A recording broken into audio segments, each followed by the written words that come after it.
क्या इस दौर में केंद्र सरकार को इस बात का अनुभव हो चला है, जिन नीतियों के आश्रय वह देश को हाँक रही है, अब शायद जनता भी उसे पसंद नहीं करती है। आखिर मामला क्या है? राष्ट्रपति भवन से एक विज्ञप्ति निकलती है, एक नोटिफिकेशन जारी होता है, जिसमें देश के कानून मंत्री को बदलने का जिक्र होता है। देश के कानून मंत्री किरण रिजिजू, इनकी पहचान कानून मंत्री से ज्यादा देश के जजों को कटघरे में खड़े करना और सुप्रीम कोर्ट द्वारा लिए जा रहे हर निर्णय को कहीं ना कहीं सरकार के खिलाफ बताना, यहां तक कि जो जज स्वतंत्र तौर पर रिटायर होने के बाद जिन बातों का जिक्र करे उसे एंटी इंडियन करार देना और इस बात की भी चेतावनी खुले तौर पर दे देना कि दरअसल उन्हें बख्शा नहीं जाएगा, उन्हें सजा दी जाएगी। यह मैसेज क्या था और यह मैसेज क्या इस देश की सरकार के नाक के नीचे कोई कानून मंत्री स्वच्छंद और खुले तौर पर कर सकता है? शायद दुनिया के किसी देश में ऐसा नहीं होगा। प्रधानमंत्री ना चाहें फिर भी सुप्रीम कोर्ट पर देश के कानून मंत्री एक के बाद एक हमला करते चले जाएं और यहां तक कि जजों की नियुक्ति से लेकर सरकार से जजों की तुलना इस बात पर करना कि दरअसल वह चुनाव नहीं लड़ते हैं और सरकार को चुनाव लड़ना पड़ता है, तो जनता के प्रति ज्यादा जिम्मेदारी सरकार की है। अगर इन तमाम परिस्थितियों के पन्नों को आज खोलिएगा तो हो सकता है आपके जहन में 2-3 सवाल एक झटके में बड़े हो जाएं कि आखिर देश के कानून मंत्री को बदला क्यों गया? कानून मंत्री की जुबान सुप्रीम कोर्ट के खिलाफ थी इसलिए, या सुप्रीम कोर्ट के फैसले सरकार को कटघरे में खड़ा कर रहे थे इसलिए, या इन दोनों विपरीत परिस्थितियों से हटकर इस दौर में जनता ने जो चुनाव परिणाम देने का मन बनाया उसने सरकार की और शायद मोदी सत्ता की उस राजनीतिक जमीन पर हिचकोले पैदा कर दिए, जहां उसे लगने लगा अब शायद उस छवि को हटाना होगा, अब शायद एक नई छवि को गढ़ना होगा जिसमें उदारवादी चेहरा रहे। और शायद उदारवादी चेहरा कानून मंत्री के तौर पर अर्जुन मेघवाल जी को लाकर इससे बेहतर और क्या हो सकता है, जो बहुत ही खामोश रहते हैं। प्रधानमंत्री जब हंसते हैं तो वह भी हंसते हैं, प्रधानमंत्री कुछ बोलते हैं तो पार्लियामेंट के भीतर वह पीछे देखिए ध्यान से तो डेस्क ठोकते हुए नजर आते हैं। वो खामोश रहते हैं, हंसते हैं, मुस्कुराते हैं। सामान्य स्थिति से हालांकि पूर्व नौकरशाह रह चुके हैं, LLB उन्होंने की है, तो देश के नए कानून मंत्री अर्जुन मेघवाल जी के रास्ते सरकार कैसे चलेगी, इससे पहले कैसे सरकार चल रही थी और उसके सामने कौन सी मुश्किल आ गई, शायद अब इसे जानने की जरूरत कहीं ज्यादा है। क्योंकि इस दौर में अडानी कांड को लेकर सुप्रीम कोर्ट का रुख सेबी के जरिए जो उभर कर आया, उसने इस देश की संसद और सुप्रीम कोर्ट में सेबी के दिए गए बयान के अंतर्विरोध को उभार कर रख दिया। क्योंकि पार्लियामेंट के भीतर फाइनेंस मिनिस्टर के जरिए अगर यह बयान आता है कि दरअसल सेबी ने कोई जांच शुरू की है 2016 में अडानी ग्रुप को लेकर और उसकी कई कंपनियों को लेकर, और वो एक डॉक्यूमेंटेड हिस्सा हो जाता है, और उसके बाद सुप्रीम कोर्ट में वही सेबी आकर कहता है जी नहीं, हम कोई जांच नहीं कर रहे थे, तो सेबी सुप्रीम कोर्ट में झूठ बोल रहा है, या सेबी के आधार पर देश का वित्त मंत्रालय संसद में गलत जानकारी दे रहा है, या फिर इन दोनों परिस्थितियों को मिला दीजिए तो क्या इस दौर में अडानी या कॉरपोरेट मित्रों के साथ सरकार की जो गवर्नेंस की रूपरेखा है दरअसल वह उभर कर सामने आ गई? यह एक केस है। दूसरा केस महाराष्ट्र का है। महाराष्ट्र में राजनीतिक लाभ पाने के लिए जो भी ताना बाना बुना गया उसका एक असर तो इसी रूप में देखा जा सकता है कि कैसे किसी पॉलिटिकल पार्टी को तोड़ा गया और कैसे उन सब के पीछे सत्ताधारी बीजेपी खड़ी रही, और कैसे सुप्रीम कोर्ट ने तमाम परिस्थितियों को परखते हुए जिन बातों का जिक्र किया उसने खुले तौर पर बतला दिया कि दरअसल जो कुछ भी महाराष्ट्र में हुआ वह गैर संवैधानिक था, और संकेत यहां तक दे दिए कि मौजूदा वक्त में बीजेपी जिस नेता के पीछे खड़ी है उसकी नियुक्ति या उसका मुख्यमंत्री होना भी गैर संवैधानिक है, लेकिन अपने कानूनों के जरिए और कुछ नियम कायदों के जरिए सुप्रीम कोर्ट ने अपने बंधे हुए हाथ दिखला दिए। लेकिन आवाज और शायद लकीर दोनों इस बात की खींच दी कि सरकार का रुख सही नहीं है। और इन परिस्थितियों में एक चीज और देखिए, एक तीसरा मामला भी निकल कर आया जो बहुत खामोशी से लोगों के जहन में नहीं उभरा। वो गुजरात के 68 जुडिशियल ऑफिसर जिनको जिला जज बनाना था, उनके प्रमोशन को रोक दिया गया। और उसमें वह जज भी शामिल है जिसने फैसला राहुल गांधी को लेकर दिया गुजरात के भीतर, और उन्हें 2 बरस की सजा और उसके बाद संसद सदस्यता की मान्यता राहुल गांधी की खत्म हो गई। ये तमाम परिस्थितियां एक छोटी सी लकीर भर खींचते हैं, लेकिन देश के भीतर के सवालों का जवाब कौन देगा? क्योंकि किरण रिजिजू जिस रास्ते चल रहे थे, आज हालांकि उन्होंने, जब उनको जानकारी मिली कि दरअसल वह कानून मंत्री नहीं रहे और अर्थ एंड साइंस मिनिस्ट्री हो गए, तो बहुत सारे लोगों ने यह भी कहा कि अच्छा, अर्थ एंड साइंस मिनिस्ट्री का मतलब क्या माना जाए? क्या आने वाले वक्त में माइनिंग के क्षेत्र में, और जो रेयर अर्थ माइनिंग होती है, जिस क्षेत्र में कॉरपोरेट इस दौर में रुचि दिखला रहे हैं, वहां पर कुछ खेल होने वाला है? और खासतौर से नॉर्थ ईस्ट में तो ऐसी बहुत सी माइन है, तो क्या इसलिए किरण रिजिजू को वहां ले जाया गया क्योंकि उनका एक्सपेरिमेंट लॉ मिनिस्ट्री के साथ जो रहा वो शायद बेहतर था, जहां पर वह अपनी छाती ठोकते थे और जिन बातों का जिक्र करते थे खुले तौर पर करते थे? या इससे हटकर देखा जाए कि दरअसल कानून मंत्रालय के तहत सुप्रीम कोर्ट से उसके टकराव ने इस देश के भीतर नहीं बल्कि अंतर्राष्ट्रीय तौर पर भारत जैसे लोकतांत्रिक देश में कई सवालों को जन्म दे दिया जो इससे पहले नहीं दिए जाते थे। अरुण जेटली के वक्त में, अरुण जेटली तो कह चुके हैं पार्लियामेंट में कि कैसे नियुक्ति हो सकती है या कैसे जज अगर रिटायर हो जाए और उसके बाद सत्ता उन्हें कुछ दे दे, तो इसका मतलब है कि जो वो फैसले सुना रहा था वो फैसले सत्ता के अनुकूल थे। और हमारे पीछे रंजन गोगोई की किताब, और रंजन गोगोई खुद जब चीफ जस्टिस थे उसके बाद पार्लियामेंट में जाना उनका शायद अरुण जेटली के उस बयान के ठीक उलट है। अरुण जेटली मोदी सरकार में कानून मंत्री रहे, वह जब उनका निधन हो गया तो उसके बाद ध्यान दीजिए रविशंकर प्रसाद, इन्होंने भी कानून की अच्छी पढ़ाई नहीं की बल्कि कई मुद्दों को राष्ट्रीय तौर पर और खास तौर से अयोध्या मुद्दे को उठाया। इनकी भी पहचान रही, लेकिन कॉलेजियम के मामले पर टकराने के बाद यह उस रूप में 2-2 हाथ नहीं कर सके। तब ऐसे में सोचा गया 2021 में जुलाई के महीने में एक झटके में किरण रिजिजू को कानून मंत्री बना दिया गया। और कानून मंत्री बनने के बाद जो लकीर इस देश के भीतर खींची गई, शायद वह भारत जैसे देश के भीतर अपने आप में एक इतिहास के पन्नों में दर्ज हो गई। हालांकि आज जब किरण रिजिजू को पता चला उनका मंत्रालय छीन लिया गया तो उन्होंने कहा, मैं चीफ जस्टिस समेत सुप्रीम कोर्ट के जजों, हाई कोर्ट के चीफ जस्टिस, निचली कोर्ट के जजों और सभी कानून अधिकारियों का भी शुक्रगुजार हूं। लेकिन इस शुक्रगुजारी से पहले जिस बात का वो जिक्र करते चले जा रहे थे, ऐसे में आपके जहन में एक सवाल झटके में आ रहा होगा, तो क्या आने वाले वक्त में उपराष्ट्रपति जगदीप धनखड़ भी इसी रास्ते जाएंगे? और अब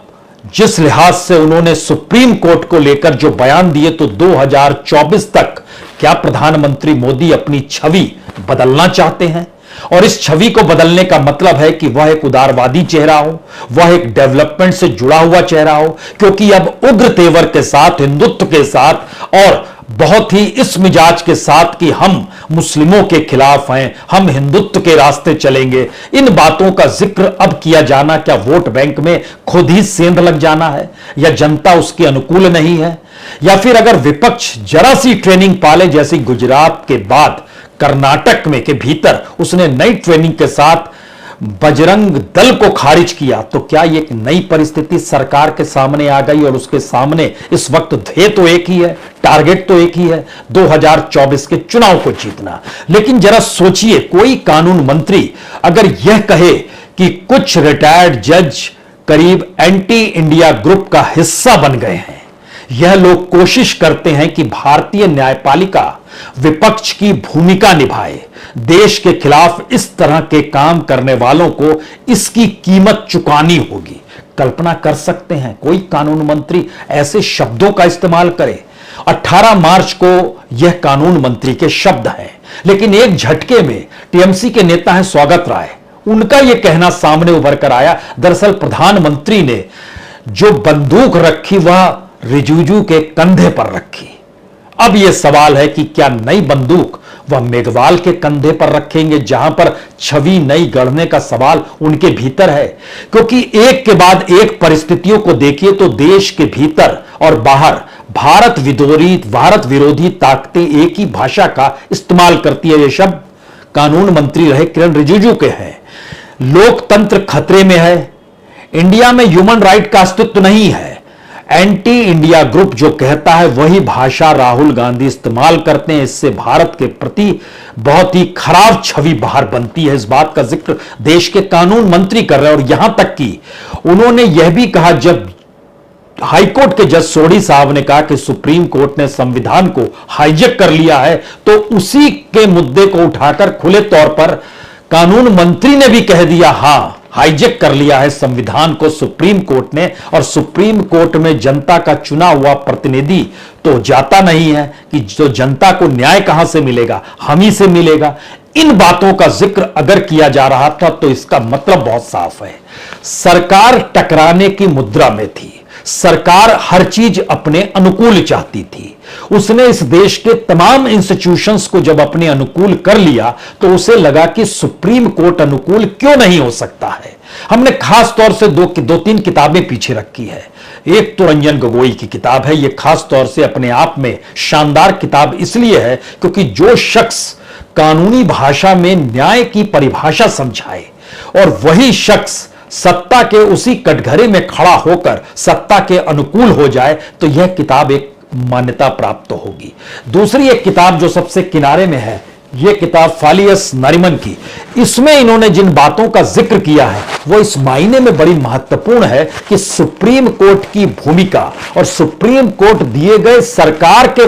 निर्णयों के खिलाफ के फैसले क्या मायने रखते हैं और सुप्रीम कोर्ट अपने तौर पर अभी भी इस देश के भीतर कैसे उम्मीद और आस बनाए हुए है कि दरअसल इस उम्मीद और आस के आसरे भारत के लोगों को लगता है अगर सरकार तानाशाह हो जाए तो भी सुप्रीम कोर्ट परिस्थितियों को संभाल सकता है। एक तीसरी किताब है अरुण शौरी की किताब है जो उनके अपने निजी अनुभव के जरिए लिखी गई और कैसे कानून के सामने जब वो आते हैं तो इस देश के भीतर में जो पॉलिसीज बनती है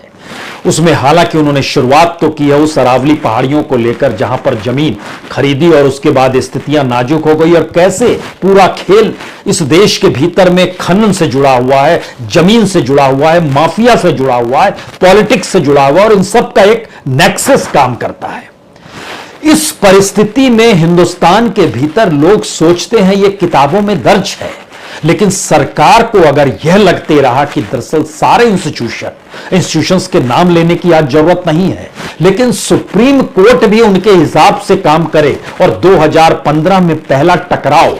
खुले तौर पर कॉलेजियम को लेकर जब जुडिशियल अपॉइंटमेंट कमीशन का जिक्र किया, एनजीएसी का जिक्र होने लगा और उसको सुप्रीम कोर्ट ने खारिज कर दिया, तो एक लिहाज से यह माना जाता है सुप्रीम कोर्ट ने जब फैसला दे दिया और वहां तो जजेस ही बैठे थे, अपने आप को लेकर ही फैसला देना था, उसके बावजूद भी कानून मंत्री कैसे उन्हीं वक्तव्यों को लगातार दोहराते हैं। और इस बात का जिक्र अगर देश के उपराष्ट्रपति जगदीप धनखड़ भी कर गए तब यह सवाल बड़ा हो जाता है कि सरकार का राजनीतिक मिजाज इस देश में सत्ता को बनाए रखने के लिए कहां तक जा सकता है। और शायद इसीलिए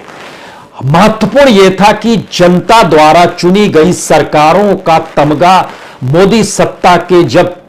छाती पर लगा हुआ था तो वो किसी बात से घबरा नहीं रही थी। एक कर्नाटक की हार ने ऐसा क्यों कर दिया और कर्नाटक की हार के बाद जो अलग अलग राज्यों के चुनाव है वहां पर बीजेपी के सामने यह संकट क्यों आ गया कि दरअसल अब प्रधानमंत्री मोदी की किस छवि को लेकर जाएंगे, जबकि समूचे कर्नाटक में एक ही छवि रेंग रही थी, वो प्रधानमंत्री मोदी की छवि थी। तो अब राज्यों में किस छवि को लेकर जाएंगे? तो क्या उदारवादी चेहरे की जरूरत है? क्या एक ऐसा चेहरा चाहिए जिसमें टकराव कम दिखाई दे? क्या एक ऐसी परिस्थिति चाहिए? हालांकि आदत जाती नहीं है, कहते हैं जब सत्ता की आदत लग जाए तो सरकारों की नीतियां भी उसी रास्ते चलती है जहां सत्ता बरकरार रहे और सत्ता के भीतर कोई मोड़ आए या ना आए, लेकिन सरकार अपनी पॉलिसी को मोड़ नहीं पाती है और शायद यही मुसीबत है, बार बार निकल कर आ रहा है कि दरअसल सबके ऊपर तो एक ही शख्स है इस सरकार के भीतर में,